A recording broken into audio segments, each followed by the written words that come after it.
In one of the themes I think India brings to technology is that it should be available for everyone, actually lifting up those who need it the most. जब मैं दुनिया में digital divide की बात सुनता था, मैं कहता मेरे देश में मैं सब कुछ नहीं होने दूंगा कि डिजिटल डिवाइड हो। और डिजिटल पब्लिक इंफ्रास्ट्रक्चर ये अपने आप में बहुत बड़ी रिक्वायरमेंट है। आज मेरे यहाँ गांवों तक मैं ये डिजिटल फैसिलिटी पहुंचाना चाहता हूँ। तो मुझे लगता है वो बहुत बड़ा टारगेट ग्रुप है। महिलाएं तुरंत नई चीज़ों को स्वीकार करती है, ये मेरा अनुभव है मेरे देश में। उनके अनुकूल कौन सी चीज़ें मैं टेक्नोलॉजी में ले जाऊंगा तो वो एकदम से एक्सेप्टेबिलिटी बनती है। मैंने एक कार्यक्रम लिया है नमो ड्रोन दीदी। उसके पीछे मेरे 2 लक्ष्य हैं। एक तो मैं भारत के गांवों में 3 करोड़ महिलाओं को लखपति दीदी बनाना चाहूँ, और वो भी एक गरीब परिवार से। तो मैं एक साइकोलॉजिकल चेंज करना चाहता हूँ। ये छोटी छोटी चीज़ें नहीं, बड़ी चीज़ें करनी है। दूसरा, गांव में महिलाएं मतलब यही काम करेगी, भैंस को चराएगी, गाय को चराएगी, दूध दोहेगी, नहीं।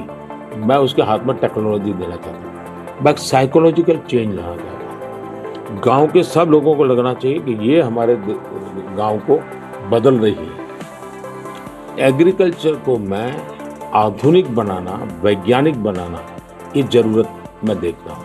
और उसी लिए मैंने ड्रोन दीदी का, और बहुत सक्सेसफुल चल रहा है। मैं ड्रोन दीदी से इन दिनों बातें करता हूँ, उनको इतनी खुशी है। वो कहते हैं हमको साइकिल चलाना नहीं आता था, आज हम पायलट बन गए, हम ड्रोन चला रहे हैं। सोचने का तरीका बदल गया है।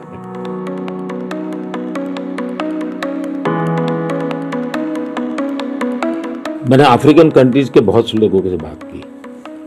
मैंने उनको कहा कि मैं इस में मदद करने को तैयार हूँ, क्योंकि ये सबको समान अवसर देता है और डेमोक्रेटाइज, ये उसका मेन पॉइंट है, उसको नहीं छोड़ सकते आप। अब आपने देखा होगा कोविड में दुनिया सर्टिफिकेट नहीं दे पा रही थी। मेरे यहाँ मुझे वैक्सीन लेना है तो मैं कोविन ऐप पर जाकर के कितने डिस्टेंस पर मुझे मिलेगा, कौन सा टाइम स्लॉट मिलेगा, और मेरा सर्टिफिकेट भी मुझे within fraction of second मिल जाता था। और कोविन मैंने ओपन सोर्स कर दिया था, कोई भी उसका उपयोग कर सकता है। तो ये मेरा अनुभव, उसका कारण डिजिटली बहुत लाभ हुआ है मेरे देश में। और हम शायद जो इंडस्ट्रियल रिवॉल्यूशंस हुए, फर्स्ट सेकंड, हम पीछे रह गए क्योंकि हम गुलाम थे। ये चौथा जो इंडस्ट्रियल रिवॉल्यूशन है, जिसमें डिजिटल एलिमेंट सबसे बड़ा है, और भारत इसमें बहुत कुछ प्राप्त कर लेगा, ऐसा मेरा विश्वास है।